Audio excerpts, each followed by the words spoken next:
The wall screen held two answers side by side. A red box read declined. A green box read pre-qualified.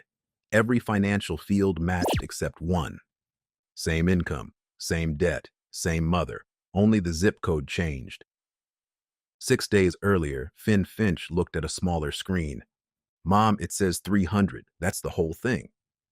Finn was 11. He said it the way he said math answers. Iris looked at the screen the loan officer had just turned around. 6 days until rent. 5 until the district needed an answer about Saturday. Declined. Brett Garcia passed behind the desk and glanced at the tablet. He said the system had run it twice, loud enough for the waiting area to hear. Twice. He said the number like it closed a door. Finn stopped writing. The application had 11 boxes in it. One had decided everything. Nobody at Halstead Community Lending would say which. The answer had arrived before anyone opened Iris's documents. Before we move on, I want to know who's with me today. Type your city in the comments. Now let's go back to the story. It was a Tuesday afternoon in October in Kansas City, Missouri. The branch on Linwood Boulevard smelled like new carpet glue. Half the lobby was wrapped in plastic sheeting for a renovation nobody had explained to the customers. A handwritten sign covered the coffee machine in the corner. Out of order. We know. Iris sat at an open desk near the window. Finn had the next chair, with his homework spread over his knees, because school had let out early and there was nowhere else safe to leave him. 6 feet away, a camera crew was filming a branch tour. A woman with a clipboard kept asking 2 employees to walk past the teller line again, more naturally this time. The man they were filming stood in front of the window display in a plain dark sweater. Everyone in the lobby knew who he was. His face was on the poster behind him, above the words, "A lender that looks at people." Denzel Law had built Steelgrove Financial from a phone app into a company worth $4.5 billion. 4 months earlier, Steelgrove had bought Halstead. Law controlled 63 branches and 2,400 employees. He was walking every branch for a promotional film about serving working families. Rahul McKee, his handler, stood at his shoulder with a printed schedule while Mike Dixon kept the camera raised. Iris kept her voice low. She told the loan officer she had a signed permanent job offer dated October 6th. Current income, clean rental history, no missed payments in 4 years. She was asking for $300. The model doesn't read your story, Brett Garcia said. It reads risk. He did not say it cruelly. He said it like a man repeating a rule he had used many times. Behind him, a customer stopped stirring her coffee and then started again. Mike Dixon shifted half a step to keep both desks in frame. Denzel Law turned his head. He asked whether the application had been processed correctly. Garcia confirmed that it had been run twice. Law looked at Iris, then briefly at the boy holding a pencil in the next chair. Then the answer is no. Stop treating the model like it owes you an explanation. McKee lifted one finger and asked for the camera to hold. Mike Dixon did not hold. He had heard every word and captured it for a film the company had commissioned to prove the opposite. Nobody asked to see the folder on Iris's desk. She did not leave. She also did not argue, not yet. Iris sat with her hands flat on the desk and understood that she was not only fighting for $300, she was fighting a decision whose real reason nobody would show her. The eligibility poster hung on the wall behind the desk. Current income, clean repayment history, local residency, ability to repay. She met all 4. Her job offer letter sat in a folder with the flap still closed. The application had been rejected before anyone opened it. Zane Mathams looked at the folder instead of her. He was young and had not been at the branch long. I can't reopen it. When it comes back like that, I'm not supposed to.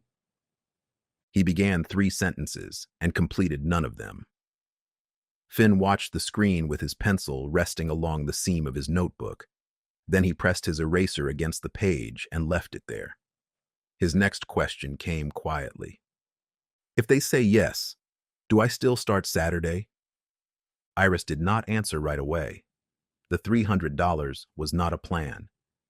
It closed one temporary gap once. Her last temporary paycheck had arrived on the 10th. Her permanent job started November 3rd with fixed hours, health coverage, and $21 an hour. Between the last temporary check and the first permanent one, that month's rent came up exactly $300 short. The building had been sold in August. The landlord's agent had refused an extension and put the reason in writing. The buyer required every account current before closing on the 23rd. If Iris missed the rent, they would move in with her cousin across the city. Temporarily, she kept saying. She believed it each time. Her cousin's address was outside the district. The district operated a funded weekend engineering program that took new students once a year. Finn's acceptance card had been on the refrigerator since September. Missing the intake would cost him 1 year. It would not end his life. He was 11, though, and a year at 11 was enormous. In the branch window, 4 feet from where they sat, a decal advertised the exact product Iris had requested. Bridge Assist was for working families facing a temporary income gap. She fit the advertisement almost word for word. The screen still said no. They took the bus east and stopped at a discount grocery on the way home. Iris kept a running total in her head as she placed food on the belt. When the cashier finished, the amount came out $8 higher than Iris had calculated. Before she could choose what to remove, Finn reached back. He lifted his cereal from the belt and placed it on the rack beside the register. He said the school served breakfast. Iris knew he arrived too late for it most mornings. Correcting him in front of the cashier and the man behind them would cost him something. She paid without mentioning it.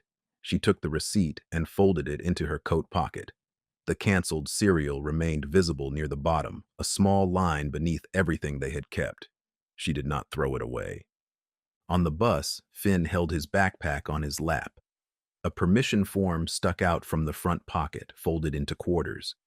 Iris saw the words "material fee" near the top, but did not ask for it. Finn pushed it deeper into the bag when he noticed her looking. Iris unfolded the receipt inside her pocket. She smoothed it against her knee and opened the calculator on her phone. The weekly payment Garcia had mentioned seemed small until she multiplied it by 52 and added the fee. By the time they reached their block, she understood how much the other loan would take from her new paychecks. Finn asked whether they had missed their stop. Iris looked up and saw they had traveled 1 block too far. They got off at the next corner and walked back. Neither mentioned the permission form. The difference between having $300 and not having it had stopped being a number. It was a child learning which things not to ask for. Iris placed the grocery receipt on the kitchen counter. She did not know yet that Finn would keep it. She began making calls Wednesday morning from the laundry room while a dryer ran. Automated underwriting had made the decision. The underwriting helpline said a branch manager could request human review. Customer service said she could reapply after 90 days. The branch manager said he did not request reviews when the model produced the same result twice. Iris had 5 days. The customer service employee repeated the 90-day rule in a sympathetic voice. Sympathy did not shorten it. Iris returned to the branch at noon. Garcia met her near the plastic sheeting and did not offer her a chair. He said there was another product she would probably clear. It was called Flex Advance. The minimum was $750, $450 more than she needed. The interest rate was 36%. It required automatic weekly withdrawals of $62. A $45 processing fee came out before the money reached her. Garcia said he could approve it that day. The offer would remain open until Sunday at midnight. He delivered each detail in a calm voice. His lanyard moved between 2 fingers, over and under, over and under. Then he added a condition. He would move Flex Advance through immediately if Iris stopped disputing the first decision. Behind him, a woman at the teller window looked toward the ceiling. Zane remained at his desk and studied an empty screen. Iris asked how much she would repay in total. Garcia said the disclosure would show it at signing. She asked him to state the number before she signed. His lanyard completed another turn. He said the product existed for customers who needed options, not arguments. Iris said no. She said it once, without raising her voice. Garcia shrugged and said the offer would remain available, as though leaving it open counted as kindness. Then, a side door near the unfinished wall opened. Denzel Law returned to the lobby with McKee and two crew members. Garcia said Iris had been offered an alternative, but continued blaming the system. He did not mention the fee, rate, or weekly withdrawals. His fingers kept turning the lanyard. Law looked at the Flex Advance page. Then he looked at Iris. Finally, he looked directly at Finn. You're teaching him that every no is somebody else's fault. Finn lowered his eyes to the carpet seam. A customer near the teller window raised her phone. Garcia's lanyard stopped moving. Law continued toward the camera setup without looking back. Outside, the bus had already gone. Iris sat on the bench with 18% battery. The first video remained in her camera roll. The customer had already sent her the new 11-second clip. One showed Law choosing the model without opening her folder. The other showed him looking at her child before using him to punish her. She watched them twice. Iris posted the video that night after Finn went to bed. The final edit lasted 42 seconds. It began with the tablet turning and ended with Denzel Law looking at Finn. His sentence about teaching the boy to blame others occupied the final 5 seconds. Under the video, Iris wrote a caption. She named the young loan officer at the desk as the employee who had refused to help her. She knew whose desk had faced her. She did not know what had happened inside the system. She was wrong. Zane Mathams had flagged her file for manual review at 2:41 Tuesday afternoon. Brett Garcia had overruled it at 2:44. Neither action appeared in the video. Iris had not known either fact when she typed Zane's name at 11 at night. By 7 the next morning, the clip had left Kansas City. By noon Thursday, it had 40,000 comments.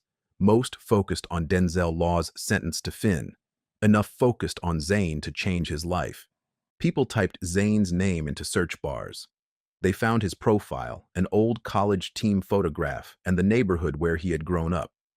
Strangers contacted a previous employer. Iris deleted her original post at 12:20 p.m. Deleting a post did not delete a post. Copies had already been saved, mirrored, clipped, and stitched. Law's sentence appeared alone in short uploads with larger captions and slowed footage of Finn looking down. It traveled faster than the rejection. A person was easier to share than an algorithm. Law had a face, a company, and a sentence people could repeat. The model had none of those things. The anger now had a visible target. Steelgrove answered before Iris did. Rahul McKee's office released a statement at 10:40 a.m. defending automated lending. Consistent decisions, it said, required trusting data instead of making emotional exceptions. The company claimed its model treated every applicant identically. Denzel Law reposted the statement 12 minutes later. He added 3 words about fairness at scale. Neither the statement nor his post explained what had caused the denial. Neither mentioned the unopened letter. Iris called the branch at noon. She asked about priority reconsideration, the one human decision Garcia had mentioned. It promised a result within 24 hours. It was the only remaining path that could put $300 in her hand before the 20th. The woman on the phone placed Iris on hold for 6 minutes. When she returned, she said Mr. Mathams was no longer employed by the company. She transferred Iris to a general line. The music began before Iris could ask another question. Zane had been dismissed that morning. The paperwork listed a policy violation. The practical reason was simpler. His name had spread, and a name that spreads becomes a cost. Costs get removed. Iris sat in the laundry room while the general line played music. She had wanted someone to be responsible. She had selected the only person in the branch who had tried to move her file. The dryer stopped, but she remained in the chair. Before school pickup, Iris tried recording a correction. In the first version, she spent nearly a minute explaining why she had been angry. She described the closed folder, the manager, law, and the deadline. When she watched it, she heard herself building a defense. She deleted that recording. The second version lasted 12 seconds. Iris said she had named the wrong employee. She said Zane had not made the final decision and that putting his name in the caption had been wrong. She did not ask for forgiveness. She pinned the correction under every copy she could reach. It received a fraction of the original views. Some people said the company had threatened her. Others treated the apology as proof that nothing else she said could be trusted. The original clip continued moving. Finn stood in the hallway while Iris read the comments. When she noticed him, he asked whether they were going to miss the bus. School let out at 3:15. Iris waited across from the fence as usual. Two boys came out behind Finn, speaking loudly enough for their words to carry. One called Iris the woman the computer had warned everyone about. He said someone had played the video at lunch. Finn kept walking. He did not turn or look toward Iris. He asked what they were having for dinner in a normal voice. She said pasta. They walked to the bus. Finn talked about a worksheet with a missing page. He did not mention the lunchroom. That evening, Iris went to place a note on the refrigerator. Finn's engineering acceptance card was gone. The magnet remained in its old place, holding nothing. She found the card face down between two worksheets in his homework folder. When she asked him about it, he shrugged. He said the program would probably be difficult. Then he said maybe he did not want to go anymore. His voice sounded like a child repeating something he had decided to believe. The real question came after a pause. Why can't you just take the other loan and make this stop? Iris did not lecture him. She explained that $62 sounded small until it disappeared every week for a year. The loan would continue taking money after the original $300 was gone. Finn looked at the table. He did not argue. For the first time, he was not sure she was right. Iris could see the acceptance card through the open folder. She left it where he had hidden it. The written adverse action notice arrived Thursday at 6:02 p.m. as a PDF attached to an automated email. It covered one page. The reason line said, "Income pattern does not meet stability requirements." Beneath it appeared decision code IS-207. The next line named model version SGM 4.1. A paragraph explained her right to request a free credit report. Nothing in the notice matched the documents she had carried into the branch. It did not mention the signed job offer. It did not mention 4 years of on-time rent. It could not. The letter had been generated before anyone opened the folder. Iris read it 4 times at the kitchen table. Then she brought out her pay stubs, lease, bank statements, and offer letter. She arranged them in a straight row. It resembled the way she checked a grocery total. Around 9 o'clock, she opened Steel Grove's public pre-qualification calculator.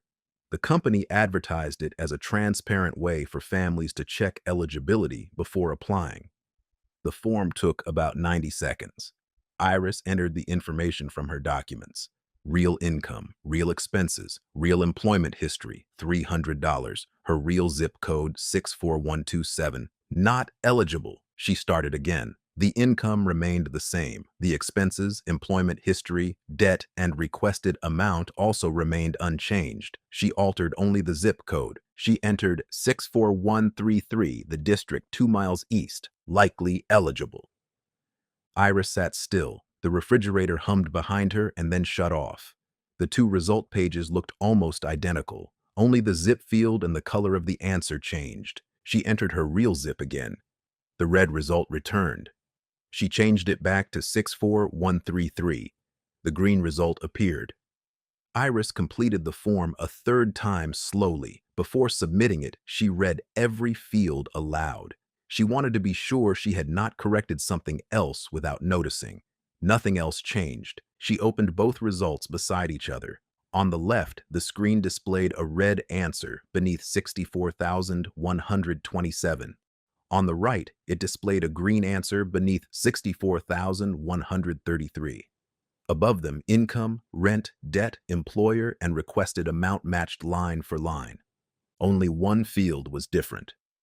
Iris took a screenshot wide enough to hold both results. It looked less like an argument than evidence. A red box, a green box, and one highlighted line told the story without needing her face. Anyone could understand it. She recorded the full test next. Her phone rested against a cereal bowl while she completed the form from top to bottom. Her hands moved the frame slightly. She kept the recording anyway. Then she searched for something larger than her own application. During the acquisition campaign, Steelgrove had published a community access dashboard. It displayed approvals, denials, and reason codes by month and area. The dashboard had been part of the company's promise of transparency. Iris found IS-207 in the September data. 137 applications had been rejected under the same income stability reason. She selected the area filter. Then she sorted by zip code. Almost every IS-207 rejection came from 3 neighboring areas: 64,127, 64,128, 64,130. The original question was answered. The decision was not based only on her income pattern. A larger question took its place. Iris had little time to show how the address and employment history worked together. She captured every chart. She saved the filtered views and emailed them to herself twice. One copy went to her regular account and another to an old address. Iris no longer trusted one copy of anything. At 11:47 p.m., an automated email arrived from Steelgrove. The subject line appeared in capital letters. Iris opened it while the side-by-side screenshot remained on her screen. Application integrity. Pattern review. All 9 submissions had registered. Every pre-qualification test counted as a new attempt. 9 attempts from one device, with fields changing between runs, matched the system's pattern for manipulation. The email listed the suspended options. Standard products remained available through normal branch channels. Expedited and one-time review paths did not. Priority reconsideration was gone. Iris called the number Friday morning. A supervisor confirmed the result in about 40 seconds. The flag would clear after 30 days. Iris had 3. She had proved the pattern. Proving it had removed the last honest path to repair her situation before the 20th. Iris reopened the calculator at 8:15 Friday morning to create one more recording. A gray maintenance page appeared instead. She refreshed at noon, 4, and 9. The calculator did not return. Temporarily unavailable. Scheduled maintenance. The public dashboard had also changed. Monthly totals remained visible, but the zip code filter was gone. A small note said the page was being updated for accuracy. Iris's screenshots were now the only filtered version she could access. She sent everything to Steelgrove's compliance address Friday afternoon. Samir Buck answered Saturday at 9:04. He was the company's chief risk officer. His reply contained 2 paragraphs on formal letterhead. Geographic information, Buck wrote, was used only for identity verification and service availability. It was never used as the basis for a lending decision. Iris read the sentence beside the red and green screenshot. Both could not honestly describe the same system. She printed Buck's letter at the library for 30 cents. It went into the folder with the adverse action notice. When Iris closed the folder, its edges no longer met evenly. Finn carried his homework folder beside her. Iris filed a complaint with the State Consumer Lending Office. The form took 90 minutes and requested details she had to find in different documents. She attached the notice, recordings, dashboard images, and Buck's letter. The portal rejected the first upload because the files were too large.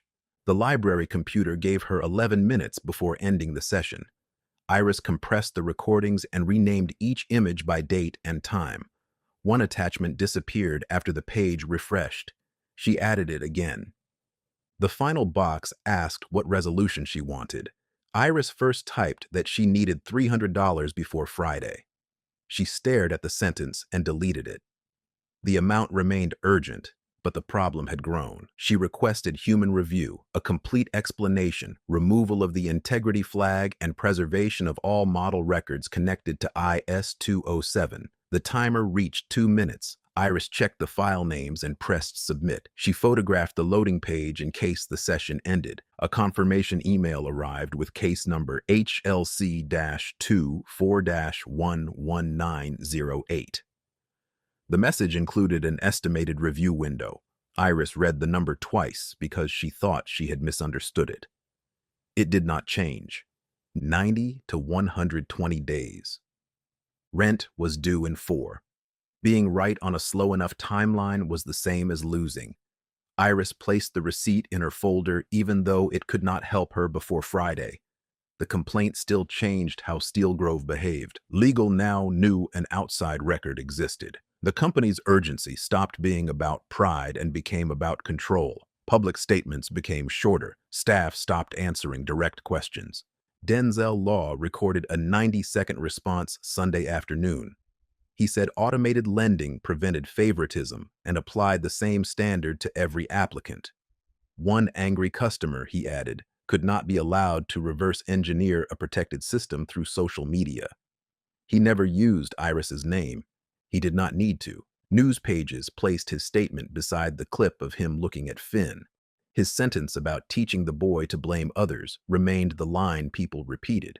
Law had returned to technical language, but his face kept the conflict personal. Steelgrove sent takedown requests to pages using footage from the branch tour. Some clips disappeared, others returned with cropped images and subtitles. The effort to contain the sentence gave it another round of attention. Iris did not post a response. She spent Sunday organizing the documents she already had. She numbered each page in the lower corner. Then she wrote a timeline from the first rejection through the integrity flag. On Monday, she delivered the packet to the branch compliance drop and emailed a copy.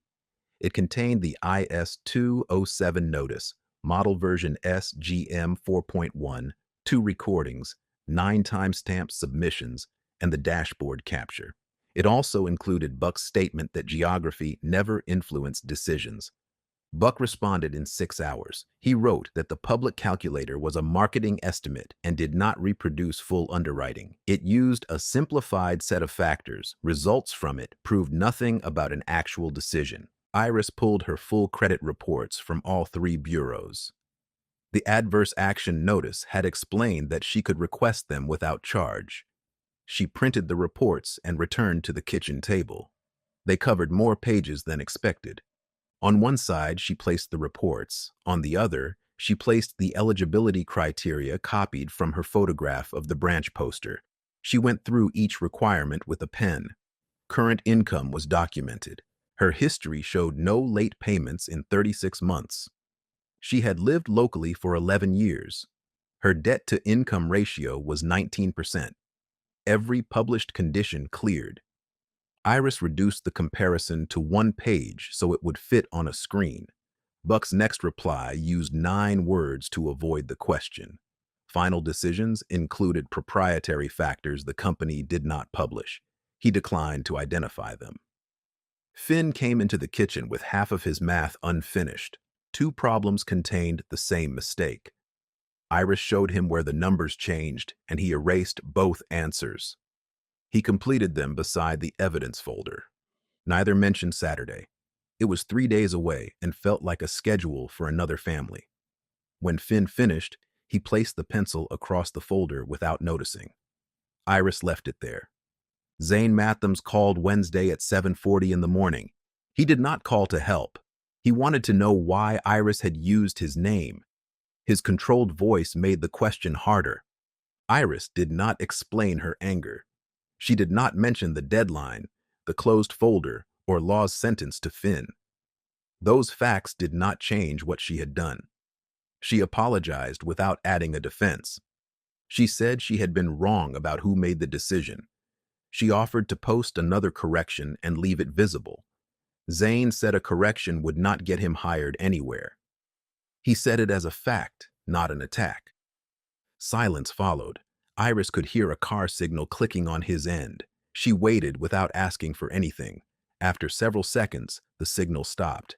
Then Zane told her the rule existed. Internally, it was called the Zone Stability Filter, ZSF3. An application was automatically rejected when two conditions appeared together. The applicant's income had moved between payroll, temporary, or gig work within 12 months, and the address sat inside one of three designated zip codes. Either condition alone did nothing. Together, they stopped the file before a human reviewer saw it. The model still labeled the result as an income stability problem. That label became IS-207. The notice was not technically false. It described only half of a rule that worked as a pair. Public materials never disclosed the address component. The missing half allowed Steelgrove to defend the letter while hiding the mechanism. Zane had kept several documents. One was a June 9th training memo. Another was a weekly operations report showing 137 automatic rejections. He also had an email instructing officers not to override ZSF3 decisions. Iris asked him to repeat the last detail. She wrote the words down. Her pencil left a mark through the complaint receipt beneath the page. Zane waited until she finished. Then he gave her the fact she did not want. Default rates on small loans had fallen 19% during the 4 months after the filter began. That reduction was why Steelgrove had expanded small loan volume. Some customers received loans because the rule excluded others. The fact did not make Buck's letter honest. It did not make the hidden combination fair. It did make the problem harder than a story about bad people doing one simple bad thing. Iris stopped being able to tell it that way. The filter produced a business result. It also classified people through a neighborhood signal before anyone read their files. Steelgrove had protected the first fact by hiding the second. Both had to remain visible if her proof was going to hold. Zane said he would consider what he could confirm. He did not promise to send the documents. Before ending the call, he asked Iris not to use his name again without permission. She agreed. He called back Thursday afternoon, one day before the relaunch. Steelgrove's legal team had contacted him that morning. They had read his separation agreement aloud and repeated the non-disparagement clause twice. His voice sounded different. 6 weeks of severance remained. His insurance extension continued through March. Steelgrove controlled the final reference future employers would receive. Zane listed each item as though reading from a note. He had a lease, a car payment, and a sister he helped each month. He said those facts quickly. Iris could tell he had practiced the order. When he finished, the line stayed quiet. Then he withdrew. Iris did not tell him he was wrong. She did not ask him to sacrifice everything for strangers who had not protected him. She thanked him for telling her what he could. The call ended without a plan. That evening, the expensive loan offer remained in her inbox. The red and green screenshot remained on her phone. It was the clearest evidence Iris possessed. It might not be enough without someone who could connect it to the rule. Rent had come due Wednesday. Iris did not have it. The landlord's agent left a polite and final message Thursday morning. Payment had to post by Friday at the end of business. That was the final chance for the account to show current before closing on the 23rd. After Friday, the file would go to the buyer as it stood. The agent did not threaten Iris. The deadline did enough. Garcia had reissued the Flex Advance offer twice. The final version sat in Iris's inbox with a Thursday midnight expiration. The subject called it a final courtesy. Nothing in the terms had improved. Iris came home after Zane withdrew. Finn was asleep with his door open. The kitchen light was the only light on. She placed her phone on the table. Beside it, she set the red and green printouts. She also placed the grocery receipt there. The removed serial line showed through the folded paper.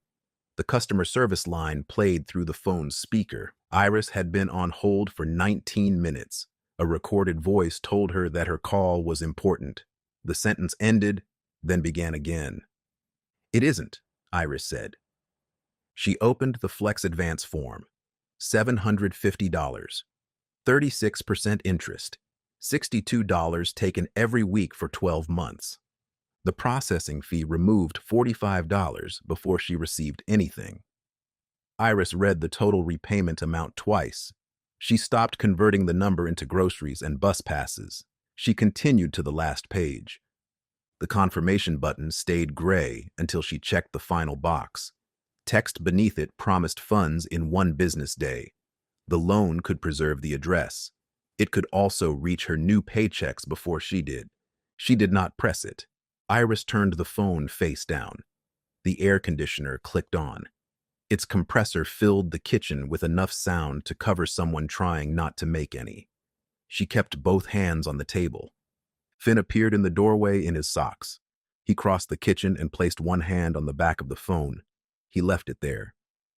"I don't care about the program. I just don't want you to keep doing this until you cry." Iris did not tell him everything would be fine. She said she did not know what would happen next. Finn nodded like the answer was acceptable.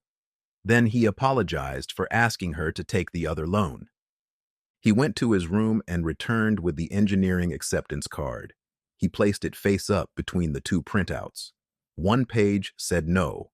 One page said yes. The card sat between them. Finn did not return it to the refrigerator. He only stopped hiding it. The Flex Advance offer expired at midnight. Iris remained awake in bed while the air conditioner cycled. Friday morning, she wrote Zane and asked for the actual page containing his separation clause. She did not ask for the memo or report. She wanted the wording instead of legal's description. Zane sent a photograph of page 4 at 8:20. The non-disparagement section prohibited false or disparaging statements about Steelgrove. That was the sentence legal had repeated. 2 sentences below it, the paragraph continued. Zane could confirm authentic company records, answer truthful questions about work he had performed, and cooperate with an independent or regulatory review. Legal had stopped reading before that sentence. The printed page did not. Iris was not a lawyer. She did not promise that the clause made him safe. She typed both sections in plain language and placed them side by side. Then she sent him one line. "It's your call. I've already cost you enough." He did not answer for 5 hours. When he did, he set narrow limits. He would confirm documented facts only. The memo and report were real. Officers had received written instructions not to override ZSF-3. He would not discuss motives or call anyone dishonest. He would not give a private interview. Those conditions belonged to him. Zane said a recording made in a room with one microphone could be edited into whatever Steelgrove needed. If he spoke, he would do it at the live-streamed relaunch. Local press and company cameras would already be present. Editing the moment afterward would be harder. Iris stopped trying to make Denzel Law feel something. She began preparing to make his system produce the answer in front of him. Her evidence needed to work even if Zane stayed home. She already had a public demonstration slot. The relaunch had been announced 3 weeks earlier. 12 public slots were available through an online queue. Iris had used her real name, phone number, and address. The form gave her slot 7. Nobody compared the demonstration list against the dispute list. The records belonged to different departments. That gap was the subject of the evening. Iris saved the confirmation offline. At the branch entrance, a volunteer could not find her name on the invited list. Iris showed the confirmation. Another employee located her under public demonstrations. He marked slot 7 with a pen. Samir Buck noticed Iris before she reached the chairs. His eyes moved from her face to the folder under her arm, then toward McKee. Neither man approached. Iris sat beside Finn and checked her phone. The battery showed 23%. She had saved the images offline. Finn removed the acceptance card from his backpack, looked at it, and returned it. Iris searched the rows for Zane. She did not see him. By the time the lights lowered, Iris had accepted that he might not come. The test would have to stand without him. She placed the phone on airplane mode. Then she held the folder on her lap. The event began at 6 in the renovated branch. 8 rows of folding chairs faced a stage and wall screen. Local reporters stood along one side, employees gathered at the back. Two community groups sat near the door. A regional live stream ran from a laptop on a cart. The coffee machine still wore its handwritten sign. Out of order. We know. Finn sat in the second row because there was still nowhere else safe to leave him. Rahul McKee introduced the event. Denzel Law spoke for 12 minutes about speed and consistency. He promised the same standard for everyone. The first three demonstration applicants were a barber, a retired teacher, and a food truck owner. Two pre-qualified. One did not. The screen gave an individual reason: existing debt above the threshold. Samir Buck stood beside the laptop cart when slot 7 loaded.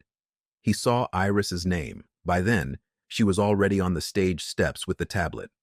Mike Dixon raised the camera. The timer appeared on the wall. Buck said something to McKee. McKee looked toward Law. Law allowed the demonstration to continue. He believed the model would reject Iris again in public and end the argument. Iris entered her real income, expenses, employment history, rent, debt, and requested amount. She entered her real zip code, 64127, declined. Law turned one hand toward the screen as though the evening had ended. A reporter lowered her phone. Iris kept hold of the tablet. She asked to run it again. Starting from the top, she read each field aloud. Income, hours, employer, rent, debt, and requested amount remained visible.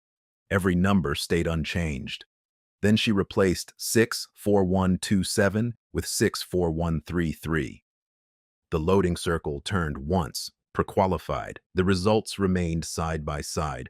On the left, a red box sat beneath 64127. On the right, a green box sat beneath 64133. Above them, every financial entry matched. The wall displayed a complete image anyone could save. Same income, same rent, same debt, same requested amount. One highlighted field divided red from green. Iris turned toward the room. Same income, same debt, same mother. Only the zip code changed. Nobody moved for 4 seconds. A man in the third row placed his coffee on the floor. The live stream comments kept moving. Reporters raised their phones. Buck said a public demonstration could not represent full underwriting. Iris changed the zip back to 64127. The result returned to red. She entered 64133 again.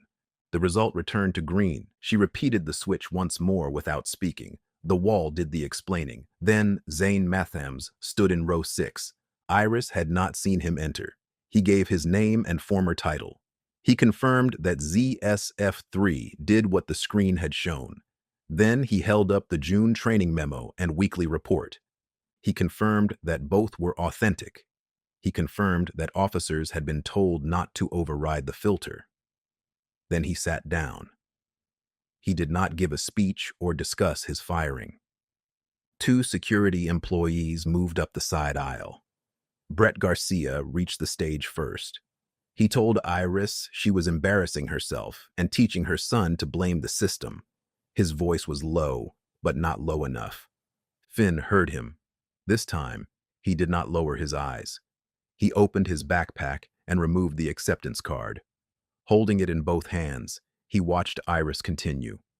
She displayed the dashboard captures saved before the filters disappeared. 137 rejections, 1 reason code, 3 zip codes. The live stream audio cut out at 6:41. The wall display remained active. Remote viewers could no longer hear the room. They could still see one profile receiving 2 answers.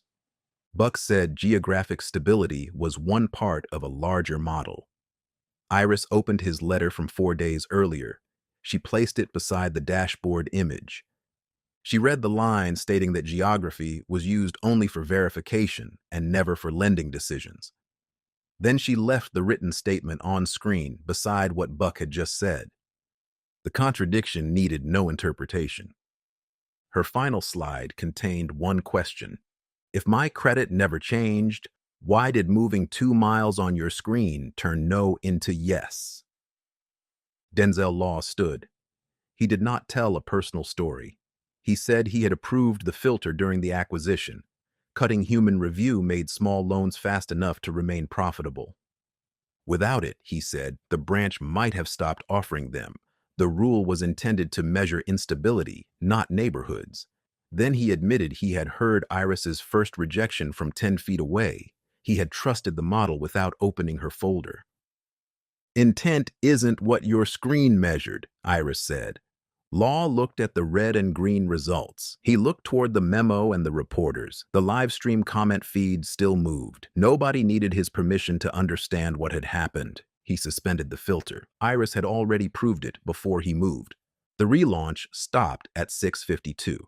McKee announced that the demonstration had concluded. Chairs scraped across the new floor. The live stream audio never returned. Photographs of the wall spread before the room emptied. The strongest one contained no faces. Red declined stood on the left, green prequalified on the right, and one highlighted field separated them. Iris's sentence appeared beneath it. Steelgrove announced an independent audit the following Monday. The outside firm reported to the board rather than Samir Buck. The integrity flag on Iris's account was withdrawn on the third day. The warning in Zane's file was withdrawn on the 4th. The audit took 11 days. Its findings required 4 pages to explain what the wall had shown in 90 seconds. ZSF3 combined income type with zip code category and overrode otherwise qualifying applications. It acted before human review. The model reported the outcomes under an income stability code that did not describe the whole rule. Public materials failed to disclose the pairing. The report also confirmed that the filter had reduced defaults. Both facts remained in the final document. Iris's application entered human review during the second week. A named employee opened the folder and read the offer letter. The reviewer checked the pay stubs, lease, credit report, and bank statements. The decision changed. $300. There was no oversized check or press event. Steelgrove waived the origination fee and paid a correction amount of $150. Iris received written confirmation that the automated rejection would not remain on her record. The letter named IS-207 and SGM 4.1. The rent posted on the 20th, 4 days late. Iris paid a $35 fee from the correction amount. The agent confirmed that the account showed current. The building closed on the 23rd. The new owner mailed a form letter about mailboxes. Iris and Finn kept their address. That was the whole prize. It was enough to protect everything tied to it. The audit required human review of all 137 September rejections. The process took 6 weeks. 112 applications were approved. 25 remained declined. Those 25 received specific written reasons. Some applicants had debt above the published limit.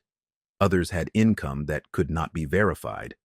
25 people received a real no instead of a hidden one. The branch became slower. Small loan volume fell 31% during the next quarter.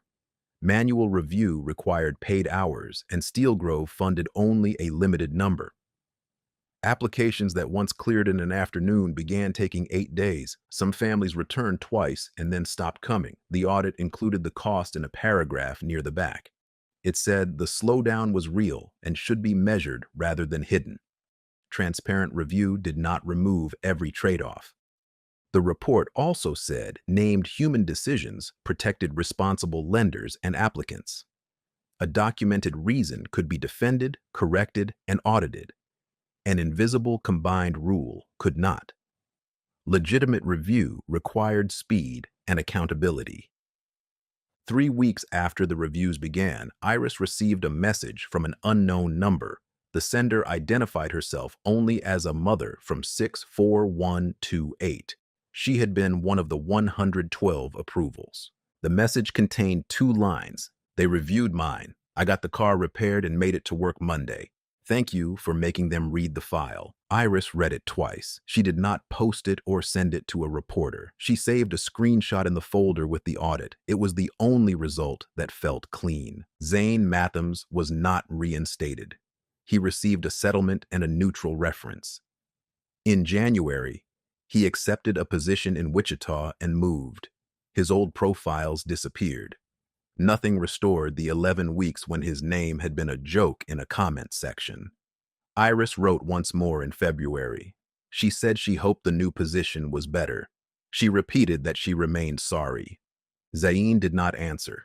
The message stayed unanswered. Iris did not send another. His silence belonged to him. Finn missed the first Saturday. The audit ended 4 days after the intake date. The coordinator was decent on the phone. She also had 11 other families waiting. She could not hold a seat based on an uncertain outcome. Finn started the next week. The teams had already formed. He worked alone for the term.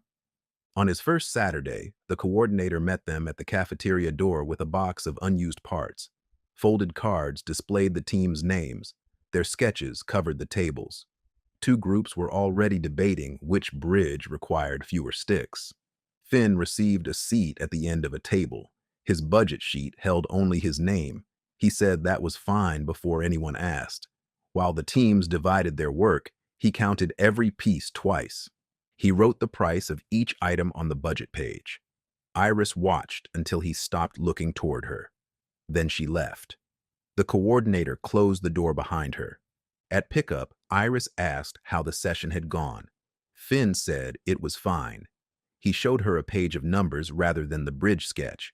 On the bus, he folded it into his homework folder beside the acceptance card.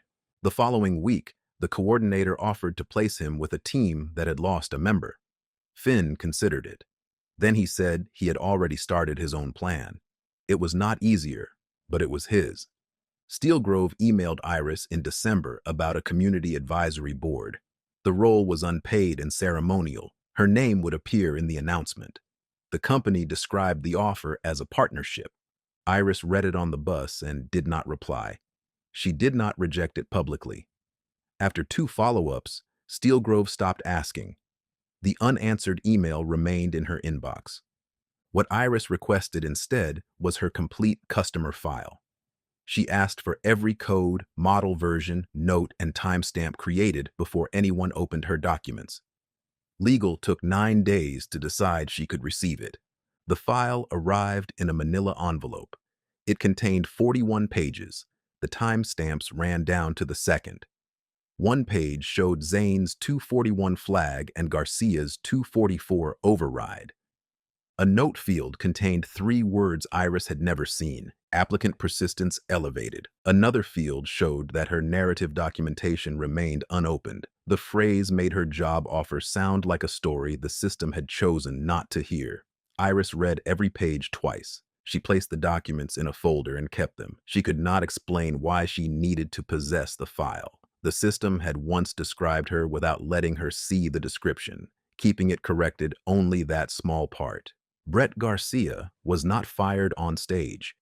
He entered an internal review for steering rejected applicants toward higher-rate products. The review also covered his refusal to request human reconsideration and his comments involving Finn. The process lasted months.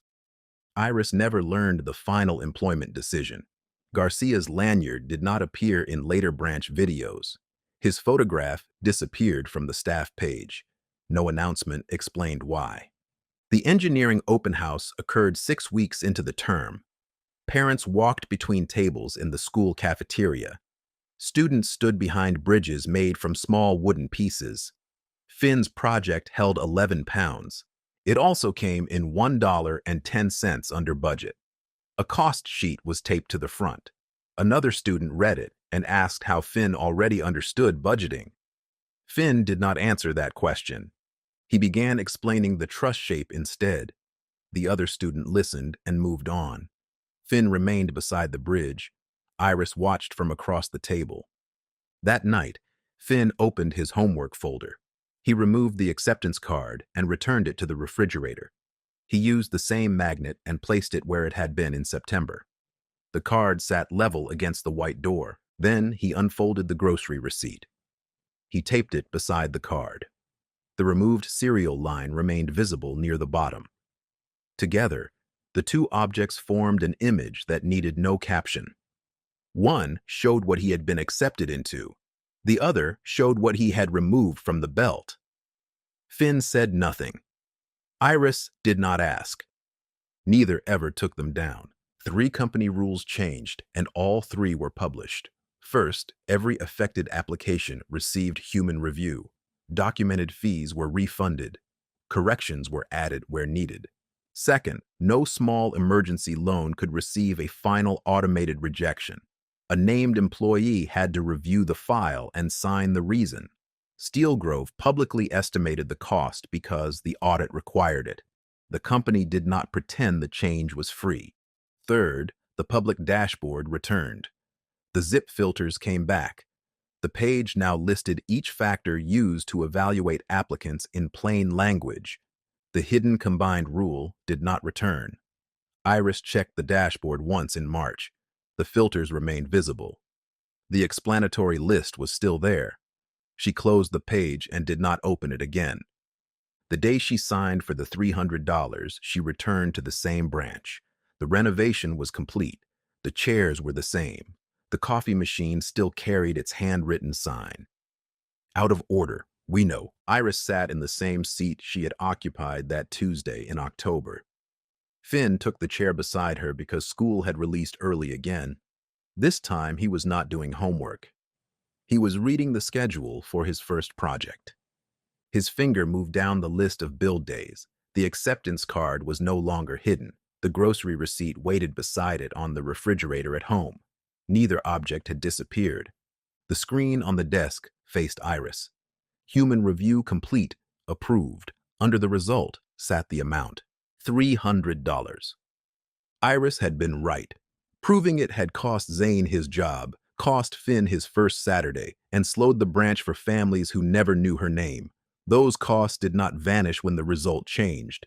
She had possessed another exit the entire time. The expensive loan remained available until midnight. It would have paid the rent. Finn would have started on the first Saturday with a team. So the final question is not whether Denzel Law meant well. Would you take the bad loan and save your child's Saturday, or spend the final 5 days proving the first no was never about you?